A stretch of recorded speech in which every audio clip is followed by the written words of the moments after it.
Welcome, friends, to Wisdom and Wealth. Are you over 40 and searching for a deeper understanding of life?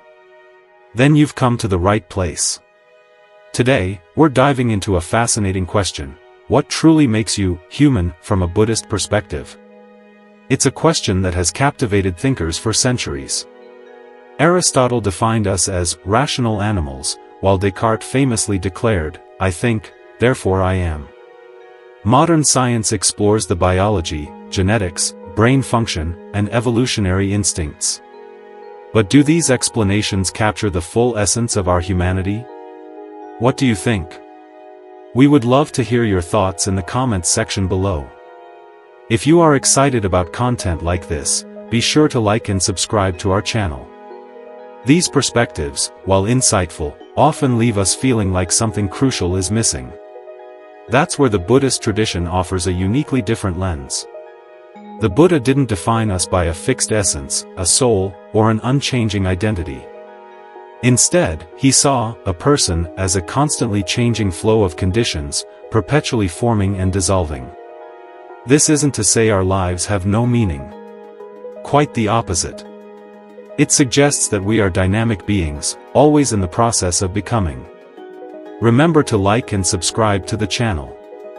Nothing stands still. Nothing belongs to a self that can be held onto forever. As the Dhammapada beautifully states, all conditioned things are impermanent. All phenomena are not self. On a conventional level, being human means being born into this rare and precious human realm. It's an opportunity the Buddha himself deeply valued, reminding us, hard to gain is the human state.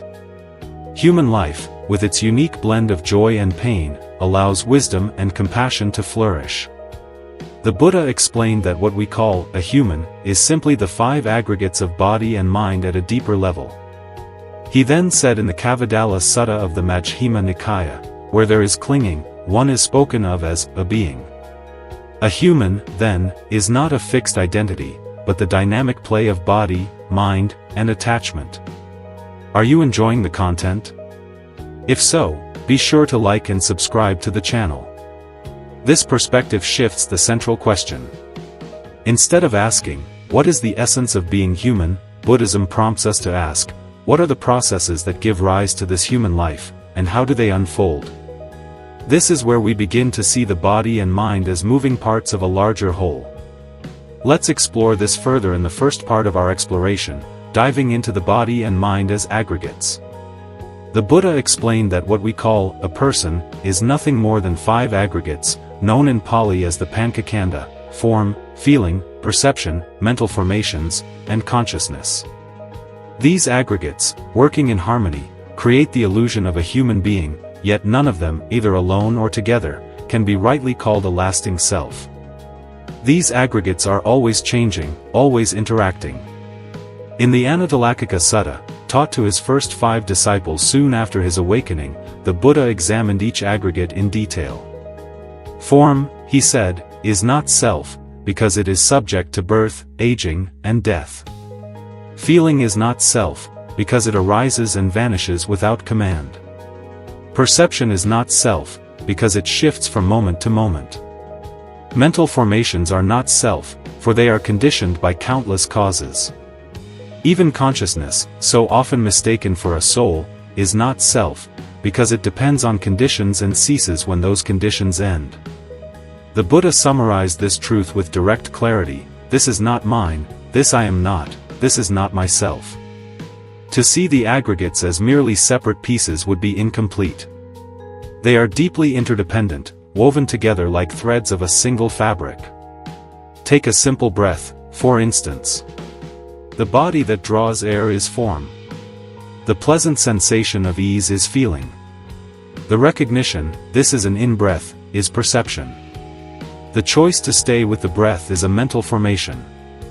And the knowing of the whole process is consciousness. All 5 operate together in a single moment. There is no hidden owner directing them, only a network of conditions supporting one another.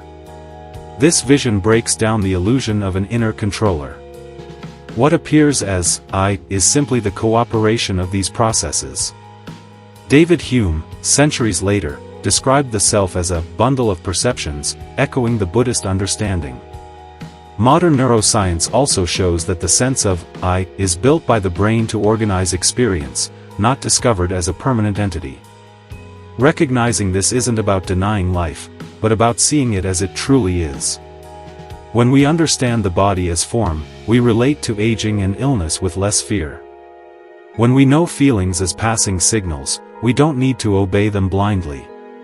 When thoughts and judgments are seen as movements of perception and formation, we stop mistaking them for absolute truth. And when consciousness is seen as a stream, we are freed from the belief in an eternal soul. This understanding brings balance, loosening the grip of pride and self-centered fear. We can respond with clarity, rather than clinging. The Buddha's teaching on the aggregates doesn't devalue human life, it reveals its dynamic and open nature. A human being is not a fixed entity, but a process. And within this process lies the possibility of freedom. What is formed by conditions can be reshaped by wisdom and compassion. Seeing this, the meaning of being human becomes not a burden of self, but an opportunity for awakening. Human life doesn't exist in isolation. It unfolds through constant contact with our surroundings. This contact happens through what the Buddha called the 6 sense bases: eye, ear, nose, tongue, body, and mind. The world enters through these doors, and from these encounters, the feeling of living as a human is shaped. The process is the same for everyone. The moment the eye meets a visible form, or the ear meets a sound, or the mind meets a thought, there is contact. From contact, feeling arises, pleasant, unpleasant, or neutral. This simple step is the seed of the human experience. But what comes next is what often binds us. When we fail to see feeling clearly, craving quickly follows. Pleasant feelings can grow into desire, unpleasant feelings into aversion, and neutral feelings into confusion. The Buddha described this chain in the teachings on dependent origination. Contact gives rise to feeling, feeling gives rise to craving, and craving leads to clinging. This isn't abstract theory, but the ordinary rhythm of daily life. It happens so quickly that most people don't even see it occurring. A kind word makes us smile and cling to approval. A harsh word makes us burn inside, and a dull moment leaves us restless. The Buddha once gave a short teaching to Bhāya, a wandering ascetic who asked for instruction. He told him, in a teaching recorded in the Udana, in the seen, there is only the seen, in the heard, only the heard, in the sensed, only the sensed, in the cognized, only the cognized. This quote shows a very clear picture of our lives. With these simple words, he pointed to a truth that cuts through confusion. We don't suffer because of what is seen or heard. We suffer because of the stories we add on top. When the mind adds, "This is me," or "This is mine," or "This should not be," then the raw contact of life becomes a burden. Modern science supports this understanding. Research in neuroscience shows that perception isn't just passive reception but active construction. The brain predicts what it expects to see, hear, or feel, and then fills in the details. That's why optical illusions trick us so easily, and why two people can walk through the same street but experience it in completely different ways. The Buddhist insight and scientific research both suggest the same lesson: we don't live in the world as it is. We live in the world as it is shaped by the mind. Philosophers have also spoken about this. The Stoics reminded us to separate impressions from judgments. An impression itself isn't harmful. It's our judgment that decides whether it will disturb the mind. Taoist thought expresses something similar, urging us to move with the flow of nature, instead of forcing reality into our expectations. Buddhism meets both of these views, yet gives them a sharper edge. Impressions arise and fade, but the problem begins when craving attaches itself to them. For this reason, the human experience is not simply defined by what we sense, but by how we respond to what is sensed. Feelings that arise from contact aren't commands we must follow. They are signals that can be met with awareness. When awareness is present, a pleasant feeling doesn't have to lead to attachment. An unpleasant feeling doesn't have to turn into anger, and a neutral feeling doesn't have to become dullness. This is the freedom that is being spoken about. This is where freedom begins, not in controlling the outer world, but in understanding the inner process of how the world touches us and how we answer back. Seeing this clearly changes the quality of being human. Life no longer feels like a constant push and pull of likes and dislikes. Instead, it becomes a space where awareness can meet each impression as it is. This makes life more enjoyable. The senses, then, are not traps but gateways. They reveal that the world we live in is shaped moment by contact, feeling, and craving. And when craving isn't given the final word, the senses become doors, not of bondage, but of wisdom. When the Buddha spoke about human life, he never reduced it to body, senses, or even to consciousness itself.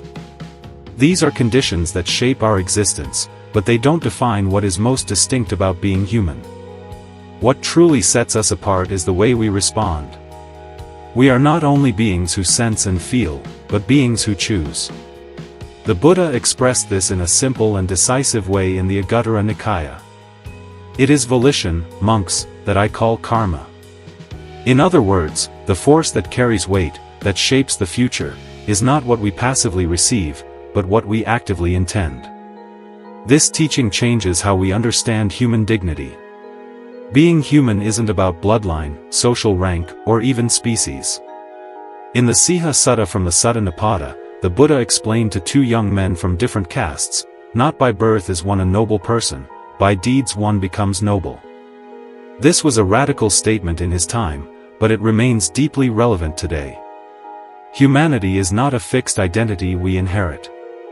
It is an ethical quality that can grow or fade depending on our choices. This is why the Buddha emphasized qualities of the heart that can be cultivated without limit.